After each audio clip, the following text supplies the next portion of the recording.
Los Angeles just delivered the closest mayoral race in decades. A brand new UC Berkeley and Los Angeles Times poll shows a dead heat. Incumbent Karen Bass sits at 26%. Progressive councilmember Nithya Raman trails by a single point at 25%. And the reality television villain nobody took seriously, Spencer Pratt, is breathing down their necks at 22%. Behind 1 year. On January 7, 2025, the Palisades fire tore through the west side of the city. It killed 12 people. It destroyed more than 6,800 homes.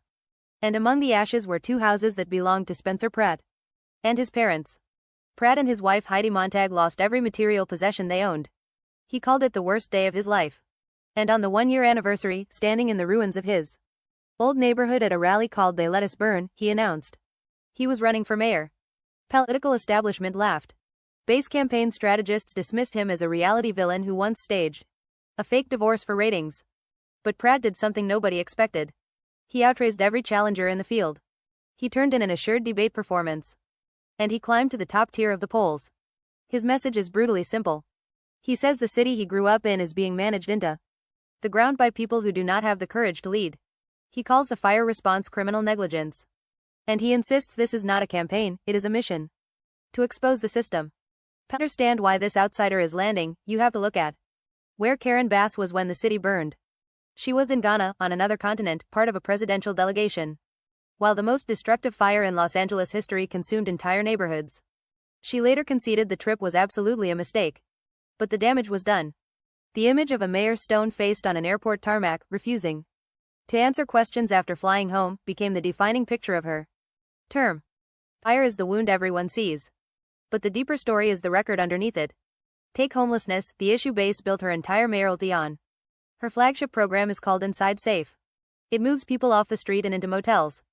It has cost roughly $300 million. The motel rooms run about $3,300 per person every month. And an analysis found that 40% of the people it served ended up right back on the street. And there is the money. 2 years into her tenure, Los Angeles faced a budget deficit of nearly $1 billion. Bass proposed eliminating more than 1,600 city positions, the largest round of layoffs since the 2008 financial crisis. And the city liability payouts tripled, jumping from $100 million average to $300 million in a single year. Her newest budget slashes homelessness spending by more than 17%. Critics from every direction call it more of the same. Accountability picture gets worse. After the fire chief Kristen Crowley said budget cuts left her department unable to respond. Bass fired her. Crowley is now suing for retaliation. A federal judge is scrutinizing billions in unaccounted homeless spending. The Department of Justice sued the city over its sanctuary policies. And reporting indicates Bass pressured the interim fire chief to soften key findings in the official after-action report to limit the city legal exposure. This is the record challengers say Angelenos should be relitigating, instead of only the trip to Africa. Third name. Nithya Raman is the candidate the national left wants to call the next Zoran Mamdani. She was the first city council member elected with backing from the Democratic Socialists of America. In 2020 she declared defund the police. But as a council member she has zigzagged, voting against police hiring. That Bass and the police chief said the city desperately needed ahead of the 2028 Olympics. She is running as the competent progressive alternative. But her own former allies in the movement accuse her of betraying her stated values. And she entered the race at the last possible minute, hours before the filing deadline, against a mayor she had personally endorsed. Here's the math that makes tonight matter. In a Los Angeles primary, if no candidate clears 50% of the vote, the top 2 finishers, regardless of party, advance to a runoff in November. Not one poll has shown anyone anywhere near 50. Roughly a quarter of voters were still undecided in the final stretch. Which means a November runoff is almost certain. And the entire fight is over which 2 names survive tonight. Picture the 3 scenarios. Scenario 1, Bass and Raman advance, and Los Angeles gets a runoff. Between the incumbent and a Democratic Socialist, a race with no candidate.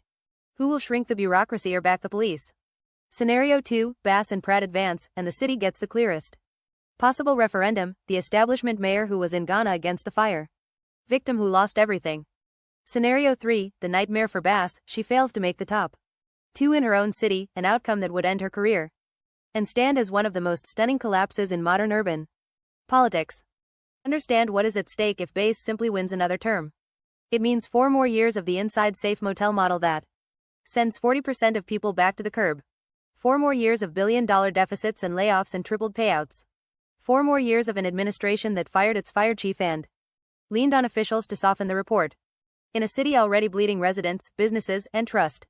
The reality star everyone mocked built an entire movement on a single sentence. They let us burn.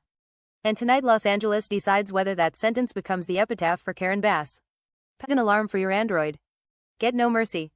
It is not just an alarm, it is an adaptive alarm reminder system. Ultra-fast alarms, create default highly custom alarms on the go within 5 seconds. Scan the code or follow link in comments. Pick the video. And drop your comment. Do you think Bass survives the night, or does the reality star take her down?